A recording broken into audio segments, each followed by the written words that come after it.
ദുക്രാന ദിനത്തിൽ Ernakulam saint Mary's cathedral ബസിലിക്കായുടെ വാതിൽ ചവിട്ടി തുറന്ന വിമതരുടെ അതിക്രമം. എറണാകുളം സെന്റ് മേരീസ് കത്തീഡ്രൽ ബസിലിക്കായിൽ അഡ്മിനിസ്ട്രേറ്ററായി ചുമതലയേൽക്കാൻ എത്തിയ വിമതനായ ഫാദർ തോമസ് മങ്ങാട്ടിനു വേണ്ടിയാണ് വിമതർ ബസിലിക്കായുടെ വാതിൽ ചവിട്ടി തുറന്നത്. ദുക്രാന തിരുനാൾ ദിനമായ വ്യാഴാഴ്ച രാവിലെ 11:35 വിമത സംഘം ബസിലിക്കായുടെ വാതിൽ ചവിട്ടി തുറന്നത്. 2 വർഷം മുൻപ് വിമതർ ബസിലിക്കായിൽ ആഭിചാര കുർബാന നടത്തിയ ദിവസത്തെ അനുസ്മരിപ്പിക്കുന്നതായിരുന്നു വിമതരുടെ ഇന്നത്തെ അതിക്രമവും. ബസിലിക്കയിൽ അനധികൃതമായി താമസിച്ചിരുന്ന ഫാദർ വർഗീസ് മണവാളൻ ഇവിടെ നിന്ന് ഒഴിഞ്ഞുപോയെങ്കിലും താക്കോൽ കൈമാറാഞ്ഞതിനാൽ പുതിയ വിമത അഡ്മിനിസ്ട്രേറ്റർ ഫാദർ തോമസ് മങ്ങാട്ടിന് പള്ളിമുറിയിൽ പ്രവേശിക്കാൻ ഏറെ നേരം പണിപ്പെടേണ്ടി വന്നു.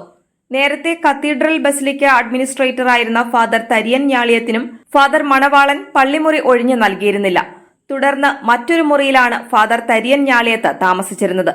ഫാദർ ഞാളിയത്തിനെ തോപ്പിൽ പള്ളി വികാരിയായി മാറ്റി നിയമിച്ച ശേഷമാണ് പുതിയ അഡ്മിനിസ്ട്രേറ്ററായി വിമതനായ ഫാദർ തോമസ് മങ്ങാട്ടിനെ മാർ പാംബ്ലാനെ നിയമിച്ചത്. അതേസമയം ബസിലിക്കയിൽ പൂർണ്ണമായും ഏകീകൃത കുർബാന നടപ്പാക്കാൻ നടപടി സ്വീകരിക്കണമെന്ന നിവേദനം ഫാദർ തോമസ് മങ്ങാട്ടിന് വിശ്വാസികൾ നൽകി.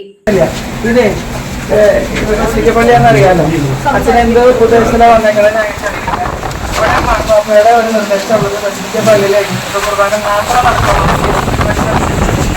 അത് അച്ഛൻ്റെ ഉള്ളിൽ വേണം. ഇല്ലെങ്കിൽ ഞങ്ങളിവിടെ ഇടവക്കാരുണ്ട്. അച്ഛനിപ്പോൾ എന്ത് ഉദ്ദേശത്തിന് വന്നേക്കണം നമുക്കറിയില്ല.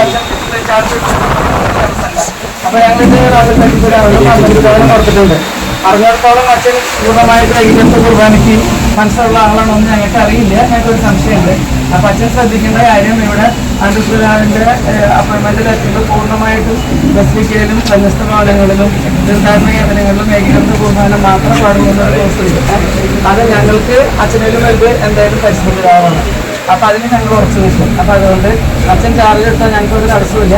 ഈ ഒരു കാര്യം അച്ഛന്റെ മനസ്സിൽ വേണം. അതിനെതിരായിട്ട് എന്തെങ്കിലും ഇവിടെ സംഭവിച്ചാൽ ഞങ്ങൾ ശക്തമായിട്ട് അതിനെ നയിക്കും. ഫാദർ മണവാളൻ ബസിലിക്കയിൽ നിന്ന് ഒഴിഞ്ഞുപോയത് വിശ്വാസികൾ പടക്കം പൊട്ടിച്ചാണ് ആഘോഷിച്ചത്. നിരവധി വാഹനങ്ങളുടെ അകമ്പടിയോടെ പോയ ഫാദർ മണവാളൻ ഏറെ അസ്വസ്ഥനായിരുന്നു. ഫാദർ മണവാളൻ ബസിലിക്കയിൽ നിന്ന് ഒഴിഞ്ഞുപോയ സാഹചര്യത്തിൽ ബസിലിക്കായ്ക്ക് മുന്നിൽ കഴിഞ്ഞ 29 ദിവസമായി നടത്തിവന്ന അനിശ്ചിതകാല സമരം അവസാനിപ്പിച്ചതായി ബസിലിക്ക കൂട്ടായ്മ അറിയിച്ചു. മുൻ അപ്പസ്തോലിക് അഡ്മിനിസ്ട്രേറ്റർ കൂദാശവിലക്ക് ഏർപ്പെടുത്തിയിട്ടും സഭാ കോടതി പുറത്താക്കാൻ നിർദ്ദേശിച്ചിട്ടും എറണാകുളം കത്തീഡ്രൽ ബസിലിക്കയിൽ അനധികൃതമായി താമസിച്ച ഫാദർ വർഗീസ് മണവാളനെ മെഡിക്കൽ ലീവിലാണ് മാർ പാംബ്ലാനി രക്ഷിച്ചതെന്ന ആക്ഷേപം ശക്തമാണ്.